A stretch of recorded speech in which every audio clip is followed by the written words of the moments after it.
اللهم بارك لنا في رجب وشعبان وبلغنا رمضان. وقال في موضع آخر قال النبي صلى الله عليه وسلم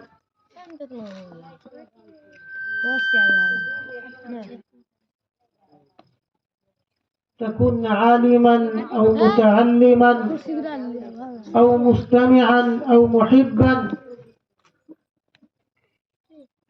ولا تكن خامسا فتهلك أو كما قال عليه الصلاة والسلام. حضرات سامعین کرام اور باشندگان ایران کی پردہ نشی خواتین اسلامیہ، میرے ذہن کے نہا خانوں میں یاد ہے کہ 2 دفعہ ہماری اس سرزمین ایران میں حاضری ہوئی. ایک دفعہ ٹھیک مسجد کے سامنے پروگرام سجایا گیا اور رچایا گیا، اس میں میری حاضری ہوئی تھی.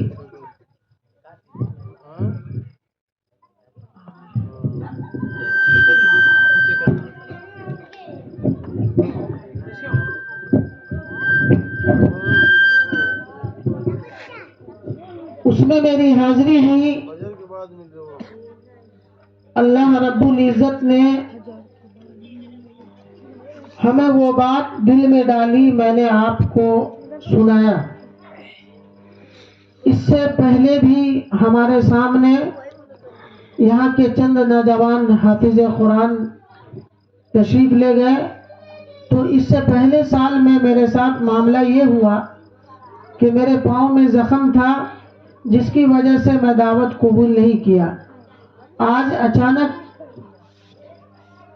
ہمارے پاس حافظ لوگ پہنچے تو میں لبیک کہا. الحمدللہ آپ کے یہاں میں برابر آتا ہوں، میں پرانا آدمی ہوں، کوئی نیا آدمی نہیں ہوں. اللہ تعالیٰ سے دعا کیجئے کہ اللہ تعالیٰ ہمیں اور آپ کو عمل کی توفیق عطا فرمائے. جو باتیں کہی جائے اس باتوں پر عمل کیجئے. سب سے پہلے میں آپ کے سامنے یہ عرض کروں کہ جس مبارک مہینے کے سائے میں ہم اور آپ سانس لے رہے ہیں، یہ مبارک مہینہ شعبان کا ہے. اس سے پہلے کہ میں باشندگان ایران کے نوجوان سے اور بوڑھے لوگوں سے عرض کرتا ہوں کہ اگر میری آواز جہاں تک پہنچ رہی ہے، اگر آپ اپنی ضروریات سے فارغ ہو چکے ہیں، کھانے وغیرہ سے فارغ ہو گئے ہیں، تو پنڈال تک آئیے تاکہ دین کی باتیں آپ کے کانوں تک گوش گزار ہو سکے، دین کی باتیں آپ کے کانوں تک پہنچ جائے اور اس باتوں پر آپ عمل کرنے والے بن جائیں. تو میرے بزرگوں، بھائیوں، جس مبارک مہینے کے سائے میں ہم اور آپ سانس لے رہے ہیں، یہ مہینہ شعبان کا چل رہا ہے. اور مدرسے میں پڑھنے والے اسٹوڈنٹ اور طالب علم جانتے ہیں کہ شعبان عربی مہینے کے قمری مہینے کے حساب سے یہ 8واں مہینہ ہے.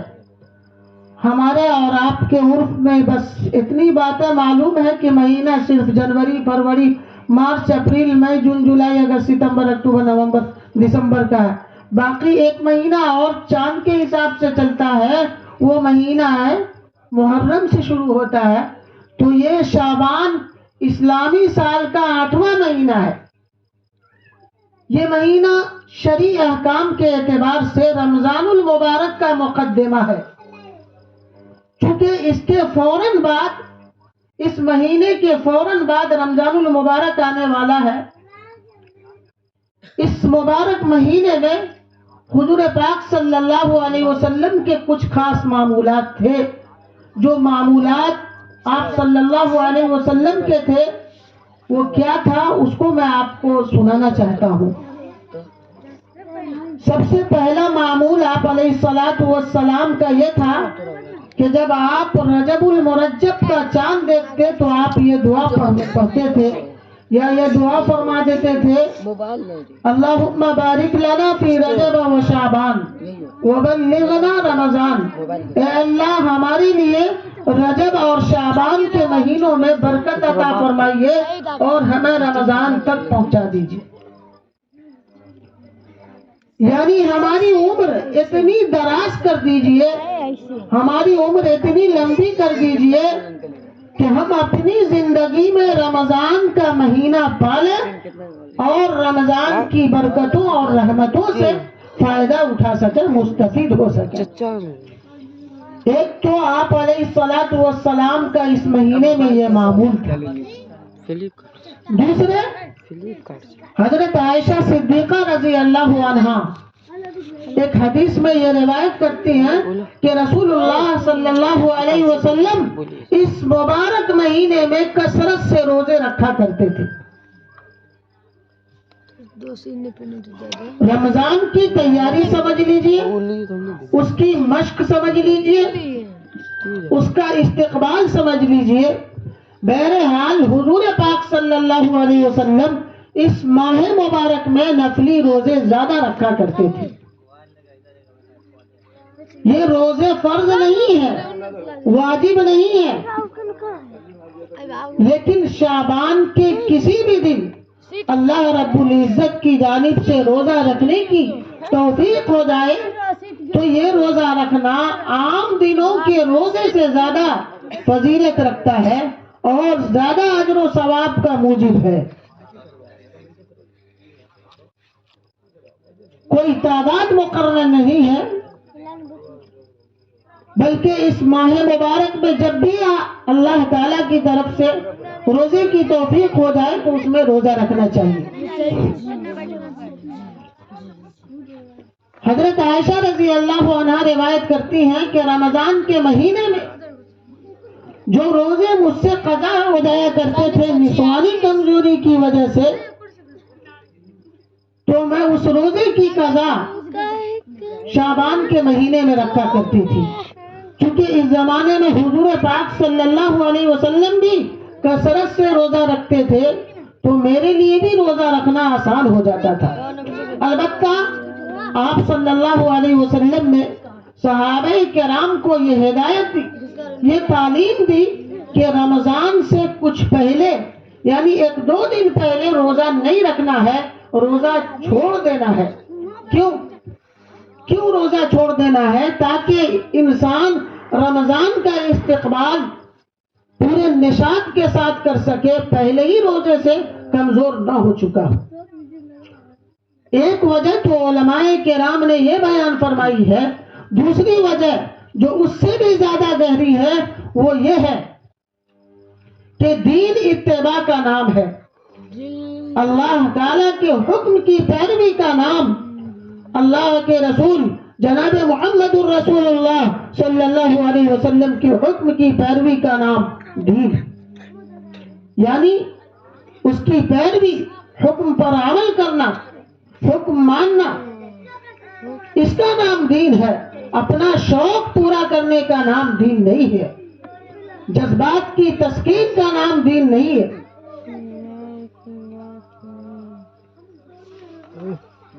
اسی لیے شریعت نے اس واسطے ہمیں حکم دیا ہے، اسی لیے ضلالت و بدعت کو گمراہی قرار دیا گیا ہے، کیونکہ جو بدعت ہوتی ہے نا وہ اپنے دل کے ارادے سے آدمی اپنی خواہش کے مطابق کوئی چیز گڑھ لیتا ہے اور اس کو دین سمجھنے لگتا ہے اور اس کو دین قرار دیتا ہے۔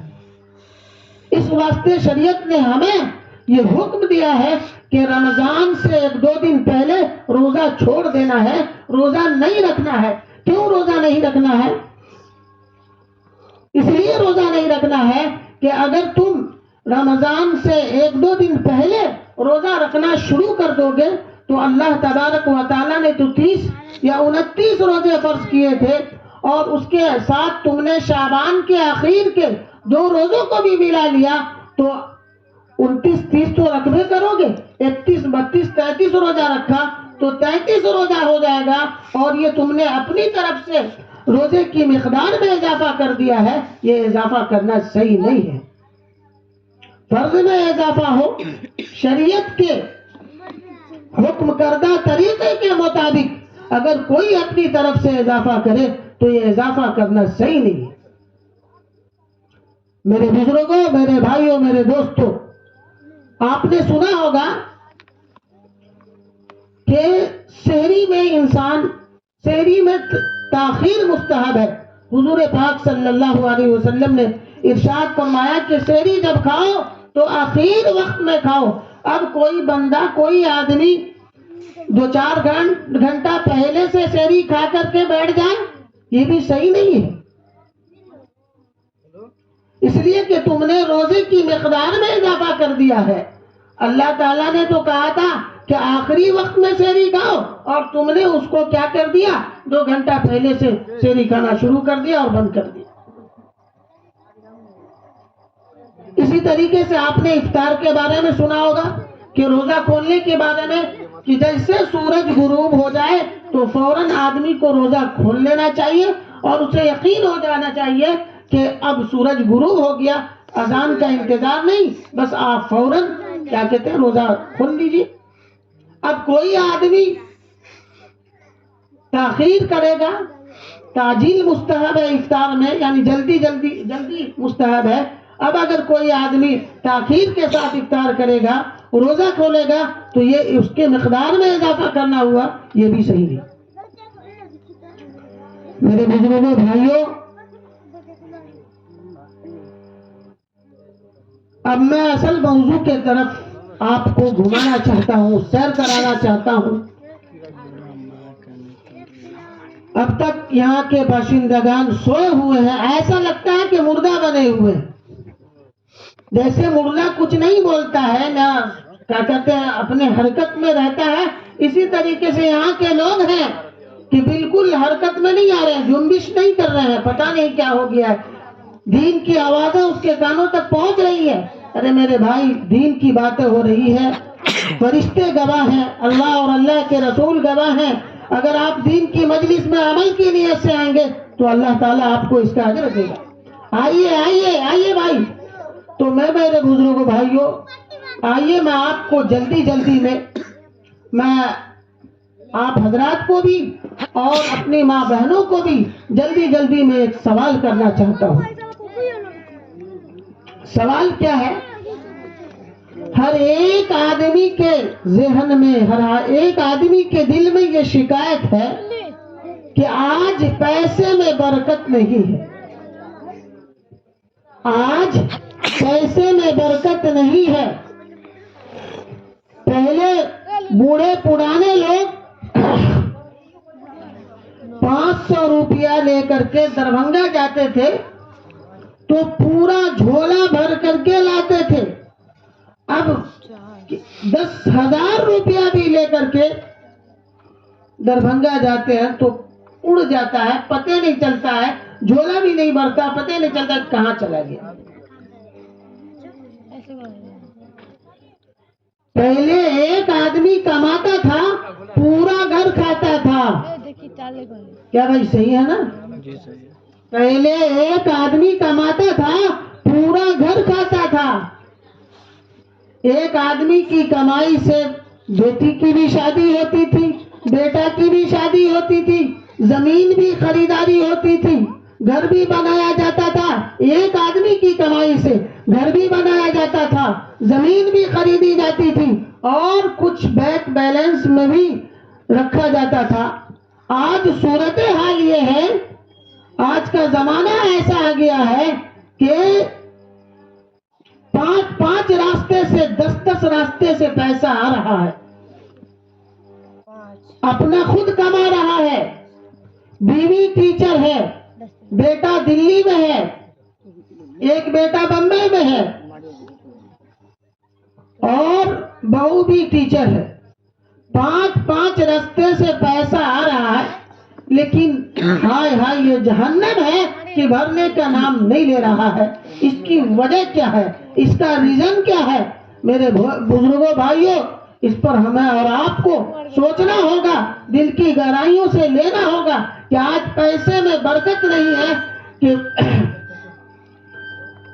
پیسہ بڑھ گیا لیکن برکت گھٹ گئی. وجہ کیا؟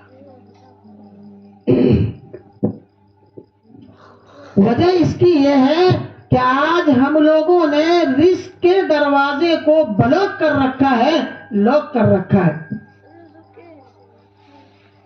جانتے ہیں رزق کے، روزی کے کئی دروازے ہیں. روزی کے 12 دروازے ہیں. آئیے میں آپ حضرات کو جلدی جلدی میں، چونکہ وقت کم ہے اور مجھے گھر بھی جانا ہے، اس لیے میں عنقریب تھوڑے ہی وقت میں اپنی بات ختم کر کے رخصت ہو جاؤں گا. 12 رزق کے گیٹ ہیں. رزق کا مین گیٹ 12 ہے.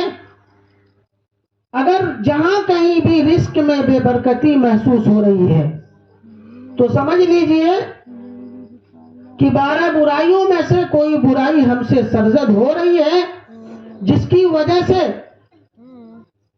رزق کا دروازہ بند ہے. تو رزق کی چابی آپ لوگ لینا چاہتے ہیں؟ بتائیے بھائی، رزق کی چابی لینا چاہتے ہیں تو آئیے. رزق کی چابی، رزق کا مین گیٹ، صدر گیٹ کیا ہے؟ صدر گیٹ ہے نماز کی پابندی.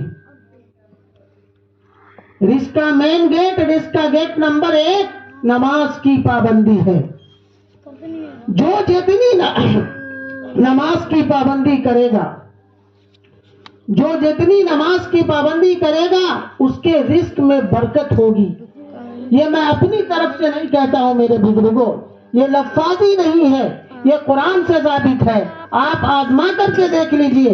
قرآن کہتا ہے وَأَمُرْ أَهْلَكَ بِالصَّلَاةِ وَاسْتَبِرْ عَلَيْهَا لَا نَسْأَلُكَ رِزْقًا. قرآن شاہد ہے، قرآن گواہ ہے. نَحْنُ نَرْزُقُكَ وَالْعَاقِبَةُ لِلتَّقْوَىٰ. کہ جو آدمی نماز کی پابندی کرتا ہے وتھ فیملی، اللہ حکم دے رہا وَأَمُرْ أَهْلَكَ بِالصَّلَاةِ کہ اپنے گھر والوں کو نماز کا حکم کرو. یہ کیا؟ اپنے گھر والوں کو وتھ فیملی نماز کا حکم کرو، یہ قرآن کہہ رہا ہے.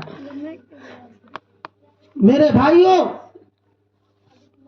جس گھر میں ہر بالغ آدمی نماز کی پابندی کرے گا، قسم خدا کی رزق کی برکھا اس کے گھر میں برسے گی.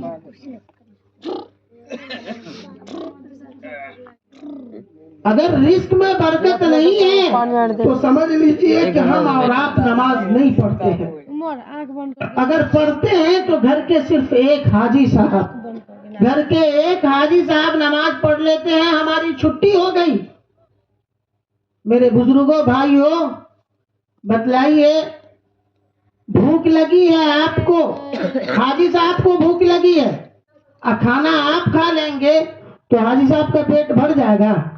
پیاس لگی ہے آپ کی بیوی کو، اب پانی شوہر پی لے تو اس کی پیاس بجھ جائے گی.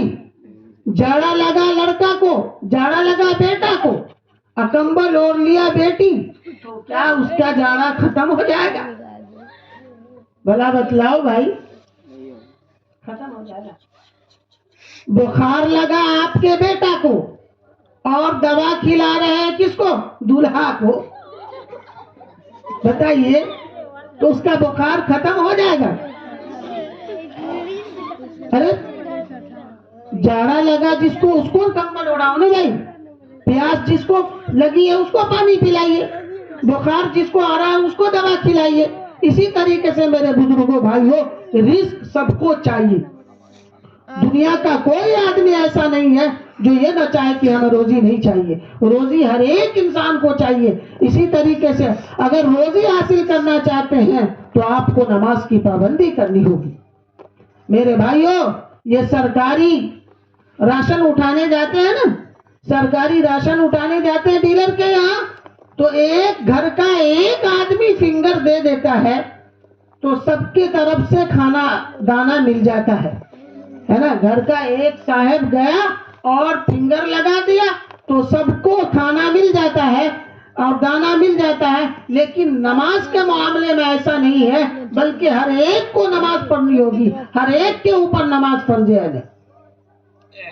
عورت ہے تو اس کے اوپر نماز فرض عین ہے، مرد ہے تو اس کے اوپر نماز فرض عین ہے، نوجوان آدمی ہے تو اس کے اوپر بھی نماز فرض عین ہے۔ یہ فرض کفایہ نہیں ہے، نماز جنازہ نہیں ہے کہ گاؤں کا ایک آدمی ادا کر دیا تو سب کی طرف سے ادا ہو جائے گا، ایسا نہیں ہے۔ جیسے گھر کا راشن اٹھانے کے لیے ایک آدمی فنگر دے دیتا ہے تو سب کی طرف سے دانا مل جاتا ہے، یہاں ایسا معاملہ نہیں ہے، بلکہ نماز ہر ایک کو پابندی سے پڑھنی ہوگی۔ میرے بزرگوں، بھائیوں اور میری پردہ نشی خواتین اسلامیہ، غور سے سنو، جس گھر میں نماز کی پابندی ہوگی اس گھر میں رزق کی برکت ہوگی، اس گھر میں کبھی فاقہ نہیں ہوگا، کوئی پریشانی نہیں آئے گی، کوئی مصیبت نہیں آئے گی۔ یہ میں اپنی طرف سے نہیں کہہ رہا ہوں، بلکہ یہ قرآن و حدیث کے فرمودات ہیں، پیغامات ہیں جو میں آپ کو سنانا چاہتا ہوں۔ میں پہلے بتایا تھا نا کہ جس گھر میں ہر بالغ آدمی نماز کی پابندی کرے گا، قسم خدا کی، رب ذوالجلال اس کے رزق میں برکھا برسے۔ تو رزق کا مین گیٹ کیا ہے؟ نماز کی پابندی۔ رزق کا دوسرا دروازہ ہے، رزق کا دوسرا گیٹ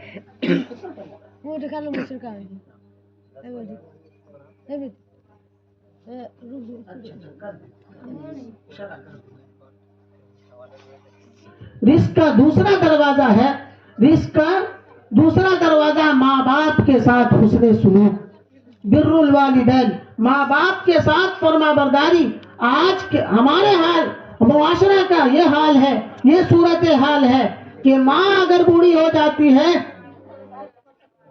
تو بیٹا اس کو دھکا دیتا ہے، اولاد اس کو دھکا دیتی ہے، برا بھلا کہتی ہے۔ میرے بزرگوں، بھائیوں، رزق، اگر آپ اپنے گھر میں رزق حاصل کرنا چاہتے ہیں کہ ہماری روزی میں برکت رہے، کم پیسے میں میرا کام چل جائے، تو آپ کو سب سے پہلے ماں باپ کے ساتھ اچھا سلوک کرنا ہوگا۔ لیکن یہاں یہ صورتحال ہے کہ عورت کٹنگ کرنے لگتی ہے،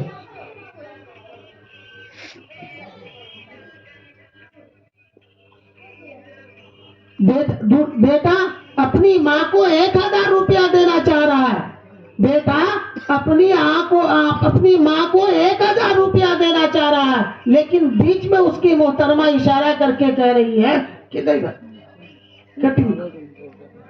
500 دے دو، یعنی اپنے ماں باپ کو 500 روپیہ دو، اور ہمارے ماں باپ کو پیسے کی ضرورت پڑ جائے تو اس کو اگر تم 4000 دے دو گے، 3000 دے دو گے تو میں خوش ہوں۔ تو بیچ میں آ کر کے عورت درار پیدا کرتی ہے، یہ رکاوٹ عورت بنتی ہے۔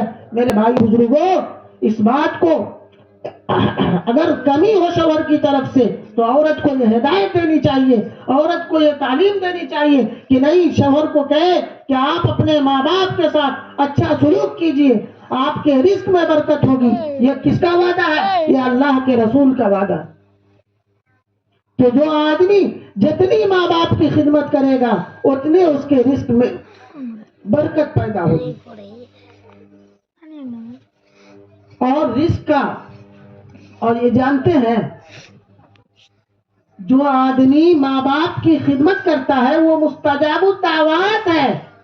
یہ میں حدیث جبرائیل، لمبا ہو جائے گا معاملہ، میں بس شارٹ کٹ میں آپ کو بتا دینا چاہتا ہوں کہ حدیث سے ثابت ہے کہ جو آدمی ماں باپ کی خدمت کرتا ہے اس کی دعائیں حدیث میں ثابت ہے کہ اس کی دعا اللہ تعالیٰ قبول کرتے ہیں۔ آج کسی کے ساتھ پریشانی ہوتی ہے، بھوت پریت کی شکایات ہے، جنات کی شکایات ہے، شیاطین کی شکایات ہے، تو مولانا کے پاس پہنچتے کہ حضرت جی جھاڑ دیجیے، حضرت جی جھاڑ دیجیے، حضرت دعا کر دیجیے کہ میرا بچہ صحیح ہو جائے۔ میرے بزرگوں، بھائیوں، یاد رکھو، ماں باپ کی دعا، ماں باپ کی دعا لو، ماں باپ کی دعا اولاد کے حق میں بھی زیادہ قبول ہوتی ہے، اور ماں باپ کی دعا مستجاب الدعوات ہے۔ قرآن میں یہ لکھا نہیں ہوا ہے کہ کسی بزرگ کی دعائیں قبول ہوتی ہے، حدیث میں یہ نہیں لکھا ہے کہ کسی عالم کی دعا قبول ہوتی ہے، لیکن ماں باپ کی خدمت کرنے والے کی دعا حدیث سے ثابت ہے کہ اس کی دعا مستجاب الدعوات ہے، اس کی دعا قبول ہو. اس لیے میرے بزرگوں، بھائیوں، اپنے اپنے ماں باپ کی خدمت کیجیے. اور تیسرا ہے رزق کا تیسرا گیٹ، رزق کا تیسرا گیٹ ہے، رزق کا تیسرا دروازہ ہے. وہ کیا؟ کہ رشتہ داروں کے ساتھ اچھا سلوک کرنا. آج ہمارے سماج میں، ہمارے معاشرے میں تھوڑی تھوڑی باتوں پر عورتوں میں اختلاف ہو جاتا ہے. میری ماں بہنوں میں اختلاف ہو جاتا ہے، اونچ نیچ ہو جاتا ہے. رشتہ داری میں اگر کسی کو نہیں پوچھیے، شادی بیاہ کے موقع سے اگر کسی رشتہ دار کو آپ نہیں پوچھیے تو وہ منہ کان پھلانے لگتا ہے کہ بھیا ہم کو پوچھا ہی نہیں، ہم کو دعوت ہی نہیں ملی، تو میں اس کی دعوت کیسے پوری کروں، اس کی دعوت میں کیسے انٹری کروں. میرے بزرگوں، بھائیوں، یاد رکھو، اگر تم رزق میں برکت حاصل کرنا چاہتے ہو تو رشتہ داروں کے ساتھ اچھا سلوک کرو، رشتہ داروں کے ساتھ خدمت کرو. جو جتنا رشتہ دار کے ساتھ خدمت کرے گا اللہ اس کے رزق میں اتنی ہی برکت عطا فرمائے.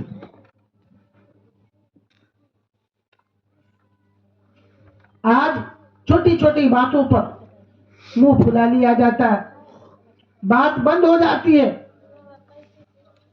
آج کے اس ملا دینی پروگرام سے یا آپ میسیج لے کر کے جائیے یا پیغام لے کر کے جائیے کہ اگر ہمارے درمیان، رشتہ داروں کے درمیان ہم سے کوئی انبن ہے، کوئی اختلاف ہے، تو آج ہی سے اس اختلاف سے توبہ کر لیجئے اور اس کو بدل دیجئے اور بول چال شروع کر دیجئے. رشتہ داروں سے اچھے تعلقات قائم کرنے سے رزق میں برکت پیدا ہو. رزق کا چوتھا گیٹ